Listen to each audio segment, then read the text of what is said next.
আসসালামু আলাইকুম। আশা করি সবাই ভালো আছেন। আজকে সম্পূর্ণ নতুন একটি রেসিপি নিয়ে হাজির হয়েছি। খুব অল্প সময়ে এত সুন্দর একটি রেসিপি তৈরি করা যায় যা সত্যি অবাক করার মতো। তো চলুন শুরু করা যাক।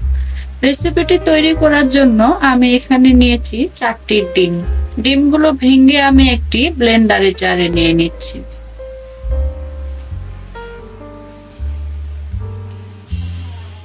দিয়ে দিচ্ছি হাফ চা চামচ লবণ। এখন ব্লেন্ড করে নেব। হাতের কাছে ব্লেন্ডার না থাকলে কাঁটা চামচ বা হ্যান্ড হুইল দিয়েও এটি করতে পারেন। ব্লেন্ড করা হয়ে গিয়েছে, এখন একটি বাটিতে তেল ব্রাশ করে নিচ্ছি।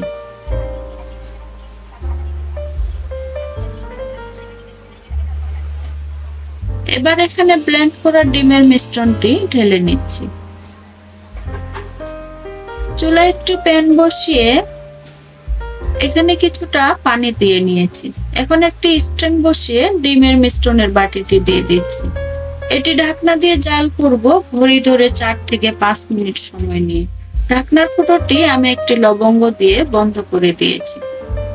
এখন একটি টুথপিক দিয়ে চেক করে নিচ্ছি। টুথপিকটি ক্লিন এসেছে, তার মানে এটি হয়ে গিয়েছে।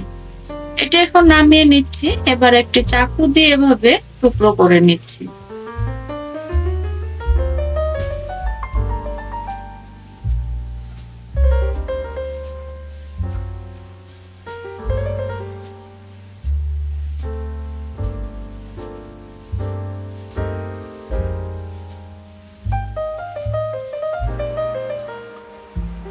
এবার যাচ্ছি রান্নায়। রান্নার জন্য চুলায় একটি প্যান দিয়ে পরিমাণ মতো তেল দিয়ে নিলাম।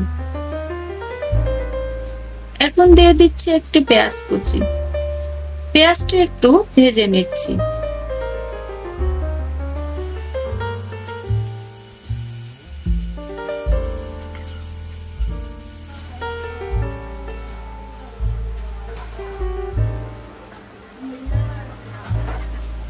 এবার দিয়ে দিলাম 1 টেবিল চামচ আদা ও রসুন পেস্ট। আর একটু ভেজে নিচ্ছি আদা রসুনের গন্ধ চলে যাওয়ার জন্য। এখন দিয়ে দিলাম হাফ কাপ পরিমাণ পেঁয়াজ পেস্ট।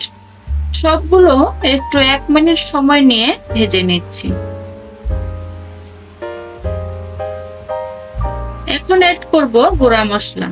দিয়ে দিলাম স্বাদমতো লবণ, হলুদ গুঁড়া, মরিচ গুঁড়া, জিরা গুঁড়া, গরম মশলার গুঁড়া আর ধনিয়ার গুঁড়া। একটু নেড়ে চেড়ে মশলা কষানোর জন্য দিয়ে দিব 1 কাপ পরিমাণ পানি।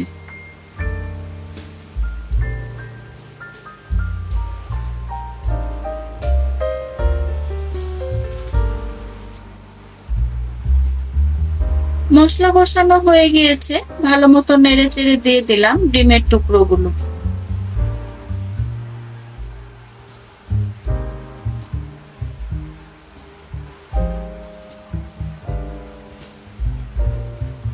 এখন 2 থেকে 3 মিনিট সময় নিয়ে মশলার সাথে ডিমের টুকরোগুলো ভালোভাবে রান্না করে দিয়ে দিব ঝোলের জন্য পরিমাণ মতো পানি।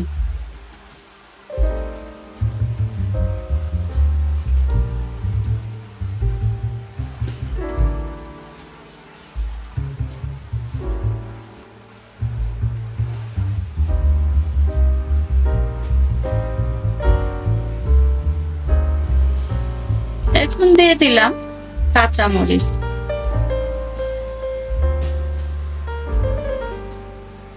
এবার ঢাকনা দিয়ে দিলাম।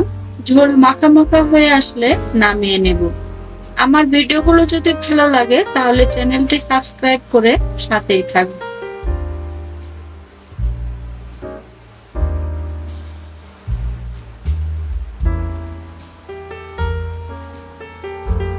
এর মধ্যেই কিন্তু আমার রান্না কমপ্লিট। এখন পরিবেশন করে নিচ্ছি।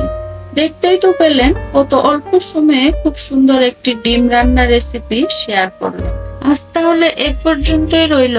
সবাই ভালো থাকবেন। আল্লাহ হাফেজ।